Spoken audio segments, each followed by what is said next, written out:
이 저유소 폭발 사건은요, 우리 사회에 다시 한번 여러 가지 중요한 질문들을 던지고 있습니다. 그 답을 찾아보겠습니다. 스리랑카인에 대한 영장은 청구하지 않기로 검찰이 결정하면서 일단 풀려났습니다.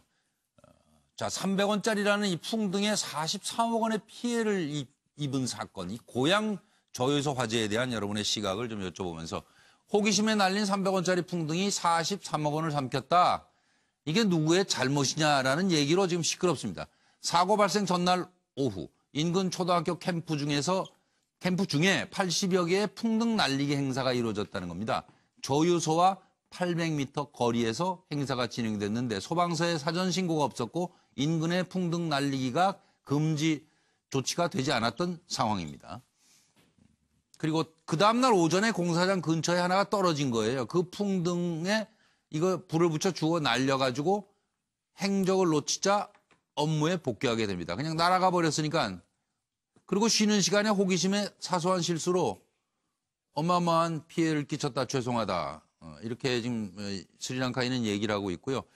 문제는 저유소 내부 잔디에 풍등이 떨어져서 불이 붙은 겁니다. 그리고 17시간에 걸쳐서 화재가 진압되는 정말 어려운 진압 과정이었고요. 약 43억 원의 재산 피해가 났다. 그리고 18분간 잔디에 떨어져 불 붙어가지고 타는 18분간 화재가 전혀 파악되지 않았고 화재에서 나는 연기 감지 센서도 아예 없었고 유증기 회수 장치도 없었고 그래서 이렇게 큰 불이 난 겁니다. 스리랑카인을 선처해야 된다 국민청원이 쏟아졌고 개인이 아닌 시스템의 문제다. 또 한쪽에서는 아니다 법대로 해야 된다. 검찰은 구속영장을 일단 청구하지 않기로 했고 대한송유관 공사는 외부 전문가가 참여하는 안전기구를 구성하겠다고 밝혔습니다. 당일 공사 현장에서 일하던 중 쉬는 시간에 풍등을 날렸고 저유소 방향으로 날아가자 이를 쫓아가다 저유소 잔디에 떨어진 것을 보고 되돌아왔다고 진술하며 CCTV 자료 등을 근거로 긴급 체포하였습니다.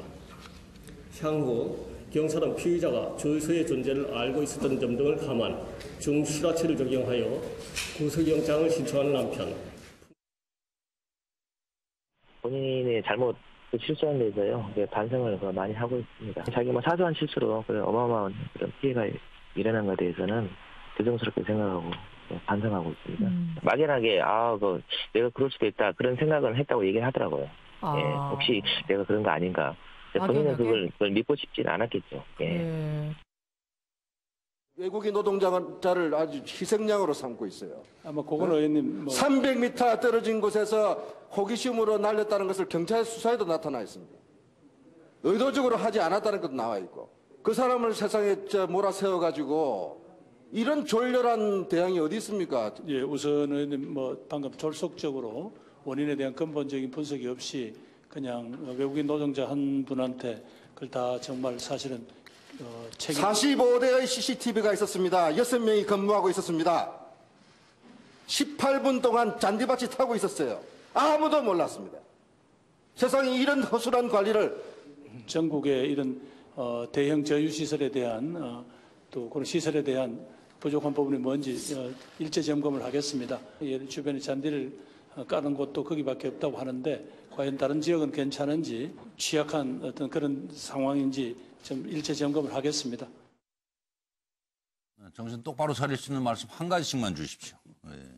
이번에는 순서를 김종욱 교수부터 가겠습니다. 예, 참 이런 문제가 나올 때마다 답답한데요. 예. 세월호라고 하는 큰 사건을 저희는 경험을 했었고 그 경험으로 많은 국민들이 슬퍼했었음에도 불구하고 항상 이런 문제가 발생을 하는데요.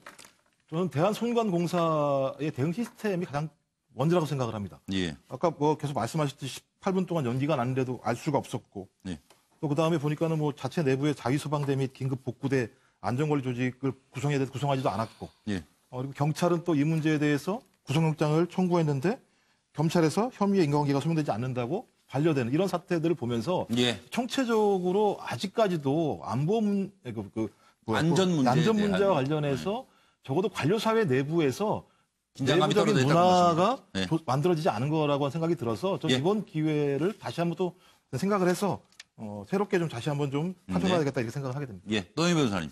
근데 중대한 과실이 있었냐 없었냐 이게 문제인데 예. 사실 풍등을 날리면 허가받지 않고 날리면 안 된다는 거를 알 수가 없었을 가능성이 매우 높죠, 사실은. 예. 왜냐하면 이게 법이 작년에 개정이 됐고 저도 사실은 최근에 알았습니다. 두 번째로는 300m 앞에 저유소가 있다는 걸 알았다 하더라도 그것만 가지고 정말로 불이 날 거라고 생각하고 조치를 취하지 않은 것에 대해서 중대한 과실을 얘기할 수 있겠느냐. 저는 예. 그건 좀 의문이다. 즉 인과관계라고 하는 게 좀 부족하다 이런 생각인데요. 예. 예컨대 실질적으로 1991년도에 남대문 시장에 근무하던 한 직원이 전기방석을 쓴 다음에 코드를 안 뽑고 그냥 퇴근을 한 적이 있어요. 그래서 거기가 다 타가지고 140억 정도 재산 피해가 났는데 정말 컸어요. 그거는 중대한 과실이죠. 왜냐하면은 네. 전기 코드를 꼽아놓고 한참 동안 있다가 나오게 되면 사실은 그게 이제 발화된다는 걸 가열돼서 알잖아요. 화재가 난다는 예. 것은 상식이기 예. 그 사람이 매일 그걸 사용하던 사람이니까. 그러니까 예. 그런 거는 중실화가 맞는데 이번 예. 건은 중실화 아닌 것 같고 하나 예를 들면 2012년도에 여자친구랑 모텔에 들어가서 촛불 파티를 열었던 사람이 있어요. 아, 예, 예. 그때 당시에 모텔도 다 탔지만 사람 2명이 죽었거든요. 예. 그때 집행유예가 선고됐습니다. 그러니까 무슨 얘기냐면은 촛불 파티를 열면은 위험하다는 건 알지만 예. 그렇다라고 해서 그 사람이 촛불을 켜고서 파티하는 거가 뭐 아주 없는 일도 아닌 것이잖아요. 네. 그런 상황에서 중대한 과실이라고 할 수 있겠냐도 하는 변수가 됐었고 또 실제로 그런 중대한 과실이라고 하는 건 고의가 아니기 때문에 네. 처벌로 이렇게 쉽게 아주 중하게 이루어지지 않는다는 게 네, 있습니다. 네. 최경철 위원으로 가겠습니다.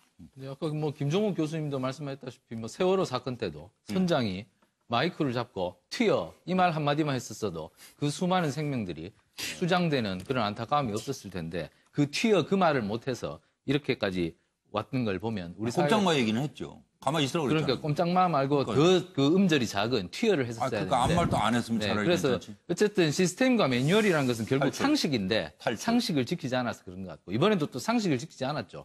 그 엄청난 기름더미 옆에다가 잔디밭을 깔아놓는 건 그건 도저히 상식적으로 용납할 수 없는 것이고 저기 고향만 잔디밭에 깔려 있다고 그래요. 네, 다른 곳은 그렇다는데. 다 콘크리트 포장이 되어 있다고 그러는데 예, 예. 어떠한 불씨가 날아올 수도 있는 가능성이 큰데도 예. 저기 지금 뭐 이 가을에 날아와서 그렇지 겨울에 바짝 마른 상태에서 날아왔으면 더 네. 큰 참사를 일으켰겠죠. 네. 그만큼 시스템과 매뉴얼이 중요하다는 것이 나왔고요. 그리고 앞으로 우리가 가져야 할 그 구미 선진국에서 지금 외국인 혐오증이 굉장히 크게 일어나고 있죠. 네. 우리도 이번에 과연 저 풍등 날린 사람 미국 사람이었으면 예. 바로 긴급 체포를 했었겠느냐 여기에 대한 말들도 많은데 어쨌든 외국인 혐오증에 대해서도 한번 돌아보는 반면교사의 계기가 됐으면 네, 좋겠습니다. 알겠습니다. 김광덕 부장님.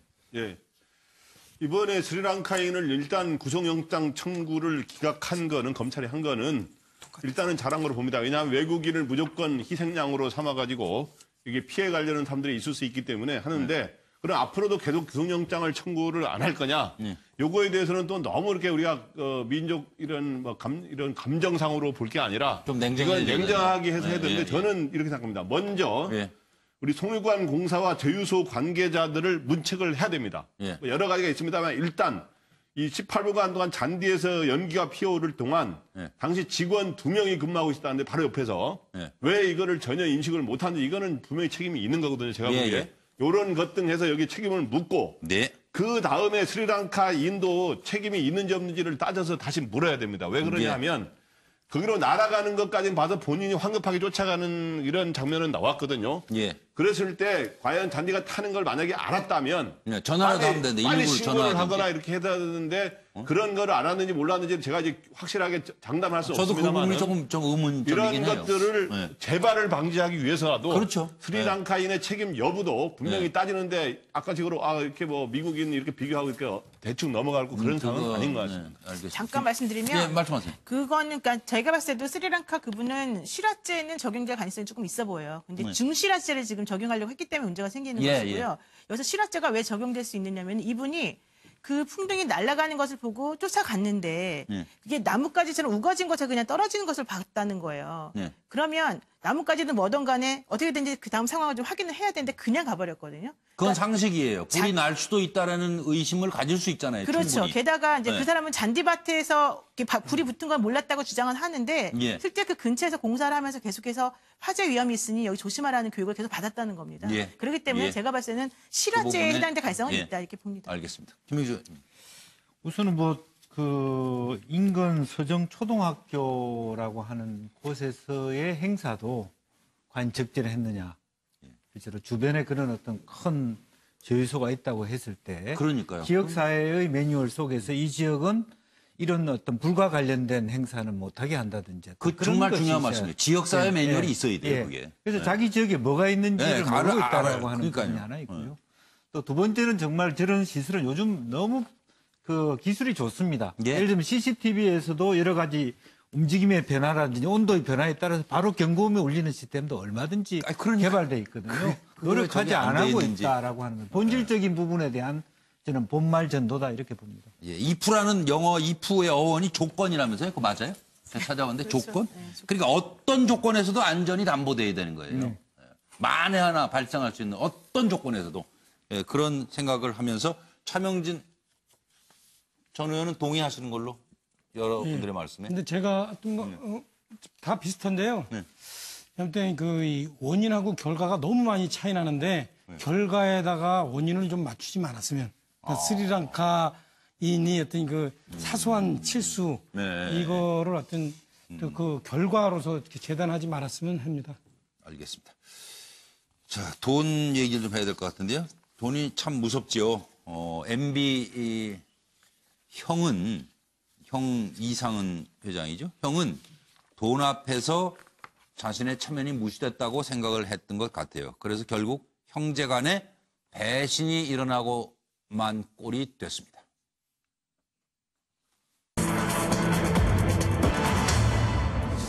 자, 체면이 무시됐다. 체면 무시당했다. MB의 결정타가 된 메모가 된 것이 아니냐. 무엇이 섭섭했던 것인지. 그리고 MB는 왜 검찰이 제출한 증거 채택에 동의를 했는지, 이제 와서 후회는 없는지 등을 잠깐 살펴보겠습니다. MB, 다스 소유, 법원이 이렇게 판시한 결정타는 형 이상은의 섭섭함이었던 것 아니냐. 법원은 다스는 MB 것임이 넉넉히 인정된다라고 판시했습니다. 지난 1월 검찰이 이문성 전 다스 감사의 주거지에서 발견한 회장님 말씀이라는 메모가 근거가 된 거 아니냐 하는 얘기가 지금 나오는 거죠. 회장님 말씀 뭘 받아 적었느냐. 이상은 회장이 말씀하시길 내가 법적 대표요 주주인데 모든 결정에서 난 제외된다. 응? MB가 큰형의 체면 그리고 가족 간 위계 질서를 물랑케 하고 있다. 응? 형 체면을 무시하는 처사가 아쉽다. 이제 시형이 경영 수업 철저히 시키고 이런 얘기들을 쭉 적어놓은 게 이제 나왔다 이런 얘기입니다. 법원은 이상은 다스 경영에서 배제됐다. 그래서 다스 경영권은 이시영 승계 작업이 이루어지고 있었다라고 봤고요. 전 다스 사장 강경호는 이시영 입사에 대해 이상은 이동영 그 아들 이동영이 반대했는데 MB 뜻에 따라 입사하게 됐다. MB는 항소해봐야 의미 있을까? 아직도 고민 중인 것 같습니다. 내가 일본을 뛰어다니면서 김영렬 회장과 함께 공동으로 피워온 회사이고 이건 모든 것은 내 재산입니다. 이상은 회장이 직접 얘기한 게 있는데 저한테 뭡니까? 당시에 그 현대건설에서 예.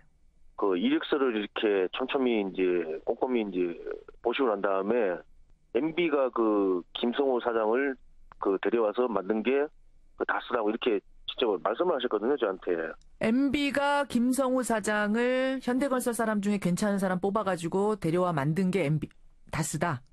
예, 그렇게 말씀하셨어요, 저한테. 아니, 뽑는 데만 도움 줬다 이런 의미가 아니었어요? 아니죠, MB가 직접 뽑아서 데려와서 이제 자기가 만들었다. 회장 이상훈 회장이 저한테 이제 그 얘기를 한 서너 번 하신 것 같아요, 회사 다니면서도. 한 가지 내가 속상한 다스에 대한 불만을 갖다가 갚으려고 그러니까 네가 힘이 들고 속상한 거예요. 아니 회장님은 약속하셨고 인지와선 딴소리하고 이동영 부사장한테 뭐 그랬다 이렇게 거짓말하고 다니니까 당연히 넌 화낼 수 있어. 근데 그게 아무 부질없는 거라니까. 네 자신만 못났다고 하는 거야. 나는 못났다는 것밖에 안 되는 거야 결국에는 그게. 그 세상은 진짜 불공평한 거야. 나도 서울대학교나 연대 나왔으면 여기 안 있어요. 형이 여기 시골에 여기서 현장 여기 와가지고 나도 어디 갈 데도 없으니까. 그러니까 나는 너처럼 사표 내고 나갈 수가 없는 거야. 아버지도 여기서 월급 받고 있지. 참 듣기 괴로운 얘기들이네요. 지금 이거 뭐 간단하게 죄의 유무는 법원에서 판단할 일이고 패널들께서는 뭘 여기서 생각하고 저희가 넘어가야 되는지. 김영주 의원 정리되셨습니다. 네. 사실은 이제 법조인들이 어떤 말하자면 이명박 대통령의 발언이 거짓이라고 하는 내용이 차고 넘친다 이렇게 얘기했다고 볼 수밖에 없습니다. 네. 이 내용들이 바로 지금 나타나는데 처음에는 사실은 형이라 하더라도 이것이 동네에 이렇게 말하자면 뭐 우리 농사 짓다가 갑자기 좋은 일 하라 그러니까 뭐 했습니다만 실제적으로 대표가 되다 보니까 욕심도 생길 수 있고 자기 아들 특히 아들에 대한 어떤 뭔가 지도자로 세우고 싶었던 마음이 왜 없었겠습니까? 그러다 보는데 어느 정도 말하자면 이명박 시장 대통령 시절에 그것을 위해서 자기 동생을 위해서 자기 커버해 준다고 했는데 너무 동생이 해도 너무하고 무시하니까 사실은 본 마음이 드러나고 있다. 그렇게 볼 수 있습니다. 결과적으로는 주변 모든 사람들의 말 속에서 이렇게 모자이크를 모아놓으면 결국 거짓이 오래 갈 수는 없는 거 아니냐. 이렇게 보여집니다. 차명희 전 지금 정리 중이시면 노영희 변호사님. 우리가 이제 말을 할 때요, 언어 심리학에 보면은 중의어라고 하는 게 있어요. 하나의 그 단어가 여러 가지 뜻을 가지고 있는 경우를 말하는데, 뭐 배라는 것도 먹는 배가 있고 사람 배가 있듯이 그런 걸 말하는데, 저는 지금 이 이상은 회장이 했던 저 말이 사실 상당히 중의적이다라는 생각이 들어요. 보세요, 내가 법적 대표인데 모든 결정에서 제외, 시형의 경영수업 철저시키고 저거는 문맥으로 딱 겉으로만 보아서는 자기가 실질적인 사장인데도 불구하고 경영권을 뺏기고 있다는 식으로 좀 들리지 않습니까? 네. 그런데 또 그 내용으로 들어가게 되면 이게 형사적으로 문제가 될 것을 염두에 두고 지금 나는 이래도 좋고 저래도 좋다라는 식의 말을 한 겁니다. 저게 다스가 내 거라고 판정이 되더라도 나는 형사적 책임을 안 지기 때문에 사실은 저 말을 해도 저분은 아무런 책임이 없는 거고 괜찮은 거거든요. 그러면 오히려 고선은 안 넘어간 거. 네, 오히려 본인이 사실은 그 다스라고 하는 회사를 가질 수가 있는 거죠. 근데 만약에 다스가 내 것이 아니다라고 이명박 대표가 말하는 것처럼, 그러니까 대통령이 말하는 것을 했으면 또 그와 마찬가지로 이거는 형사적으로 니네끼리 싸워라. 나는 모르는 거다. 이렇게 얘기될 수 있는 거거든요. 그러니까 지금 이상원 회장이 한 말이 상당히 저는 지금 찬찬히 저 내용을 뜯어보게 되면 이렇게 해도 되고 저렇게 해도 되고 나는 아무렇게 해도 상관이 없으니 돌아가는 판을 보고 한번 보자라는 식의 속마음이 들어있는 말이 아닌가. 그래서 사실 원래 내 돈 아니다 그거 아니에요? 쉽게 얘기하면? 아니 원래 내 돈 아니다라는 것도 아니에요. 보세요. 아니에요? 본인이 법적 대표이사라는 거잖아요. 그리고 주주라는 거잖아요. 그러니까 형식적인 면에서 내가 대표이사고 주주니까 형식적인 것만 부각시키기 때문에. 그러니까 자기 돈 들어갔으면 저렇게 얘기하고 있겠어요 지금 펄떡펄떡 뛰지. 아니라니까요. 그래요? 그게 아니라. 뭐가 아니에요? 그러니까 저 얘기는 지금 우리가 형사적인 측면에서 자꾸 바라보기 때문에 저 말이 저런 식으로 들리는 아니 거예요. 그리고 실제로 말이죠.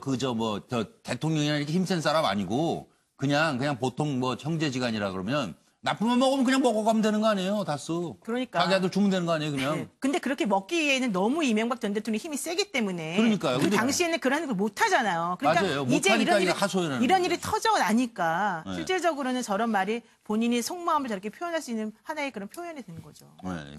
그리고 왜 그럼 처음에 이게 불리할 줄 알면서 MB가 측근들 증인 배제하고요? 그랬잖아요. 네네. 그리고 검찰이 제출한 증거 채택에 동의했단 말이에요. 이거 후회하지 않을까요? 원래대로 하자면 네. 증거에 전부 다 부동의를 해야 돼요. 근데 부동의를 하면 검찰이 증인이나 증거를 내세운 사람은 전부 다 법원으로 데리고 나와서 시간 엄청 판사 앞에서 다시 말을 하게끔 하거든요. 그러면 오히려 글로 서면으로 있는 것보다 그 사람들이 와서 생생하게 말로 전달하는 게 판사님한테는 엄청나게 더 직접적인 영향을 줘요.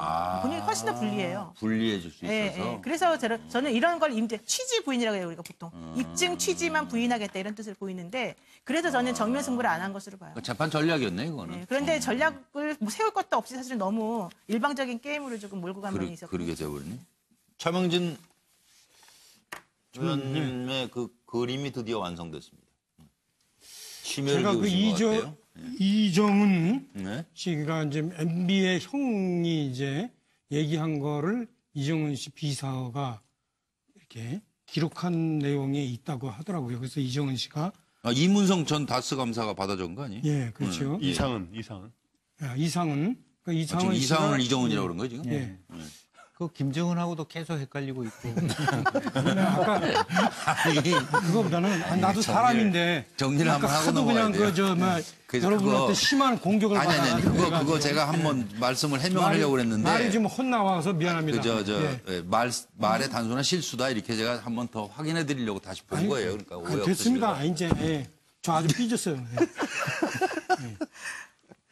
제가 지금 마음을 좀 다스리느라고 조금 이따 말이 좀 헛나와서 그런데 미안합니다. 하여튼 이상은 씨가 이제 한 얘기하면 제가 볼 땐 그래요.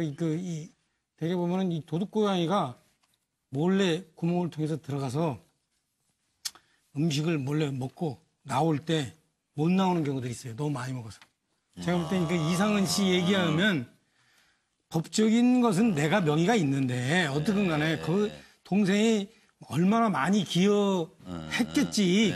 여러 가지 권력 국회의원의 시장에 여러 가지 그죠? 현대 사장에 이래서 실질적으로 현금 이상의 기여들을 많이 했을 거란 말이에요. 네, 그렇겠죠. 이명박 그렇겠죠, 그거요.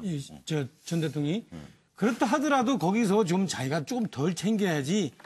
빼먹을 건 다 빼먹고 비자금 조성까지 다 하고 그다음에 자기 아들까지도 그다음에 경영을 맺기를 했으니 이상은 씨 입장에서 봤을 때는 해도 너무한다 이런 생각을 한 거죠. 그래서 이상은 씨가 야 너무하다 그런 얘기를 한 거고 그게 이제 이명박 전 대통령한테는 사실은 족쇄가 된 거죠. 조금만 먹고 나왔으면 되는데 그죠? 너무 많이 먹어서 빠져나오지 못한 거죠.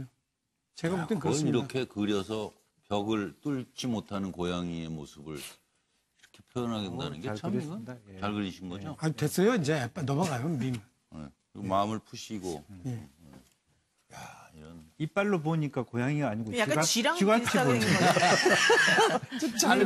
일부러 그렇게 하신 것 같아요. 쥐하고 고양이를 섞어놓은 것 같아요. 여러 의미가 있는 것 같아요. 그런 정도 하고 김광동 부장으로 가겠습니다. 그동안 다스는 MB 것이다라고 하는 지금까지 거론된 여러 가지 증거들이 보면은 대부분 다스의 전 사장이라든가 임 직원들의 진술과 그리고 정황에만 의존했다라고 이명박 전 대통령 측에서 계속 반박하지 않았습니까? 그렇죠. 물적 증거 없다고. 그래서 이번에 새로 나온 게 바로 뭐냐 하면 형님인 이상은 법적으로 지금 현재 대표이고 최대 주주죠. 그런 사람의 증언이 최근에 흘러나온 거는 바로 그런 이명박 전 대통령 측의 그러한 증언을 반박을 하기 위한 것이다. 재반박하기 위한 것이다라고 하는 건데 뭐냐 하면 다스의 법적 소유주의 증언이고 또는 다스의 최대 주주 47%를 갖고 있거든요. 이상은 씨가.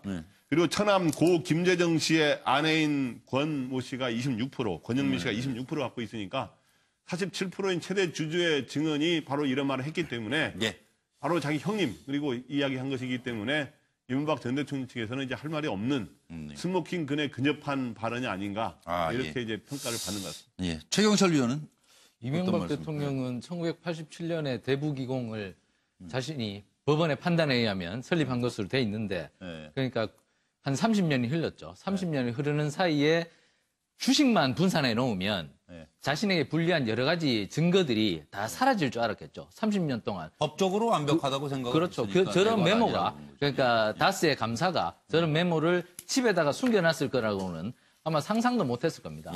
그 메모 숨겨놨다가 아주 크게 낭패를 본 사람이 강만수 전 기재부 장관인데요.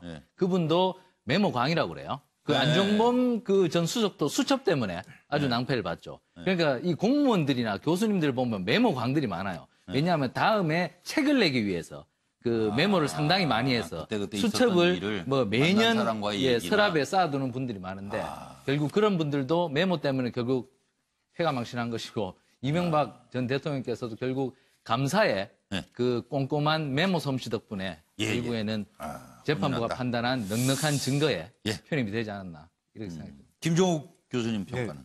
저는 인과응보 사필 규정이라고 생각이 들고요. 나쁘지만 치명적인 역사적 교훈을 우리는 알게 됐다고 생각이 들어요. 하나는 뭐냐면 이명박 대통령의 이 문제에 대한 메모, 그다음에 최순실 태블릿 PC 같이 그러니까 적어도 10년 한 4년 동안 이 우리나라의 정치 권력이나 정치 구조화에서 이런 명백한 사실들 자체가 계속 감춰주고 있다는 사실들이 얼마나 중요한 문제인가. 그리고 그것 때문에 전직 대통령 두 분이 다 구속되는 사태가 벌어지게 되고 국민들은 공분해야 되는 사태가 벌어지는 이런 문제가 발생을 해서 저는 우리한테 상당히 중요한, 그러니까 사법부에서 넉넉하게 증거가 나오는 사실들을 10년 동안 알 수 없는 이 구조를 우리는 어떻게 이해하는가. 넉넉하게 부패가 돼 있는 거죠. 예, 그렇다면 우리가 여기저기. 권력을 실제로 제대로 예를 들면 감시하고 있는가, 통제되고 있는가. 감시가 안 되는 거예요. 예, 이런 부분들에 대해서 고민이 있고요. 또 하나는 이분이 얼마나 됐으면 가족들과 측근들 모두가 다 10년 만에 다 말을 바꾸고 배신하게 만드는, 우리가 또 그런 분을 대통령으로 5년 동안 모시고 나라를 운영했다는 측면에서 저는 이건 진짜 나쁘지만 치명적인 역사적 교훈이어서 이걸 외교에서 철저한 권력에 대한 감시 구조에 대한 고민을 해야 한다는 생각을 다시 한번 하게 됐습니다. 네, 알겠습니다.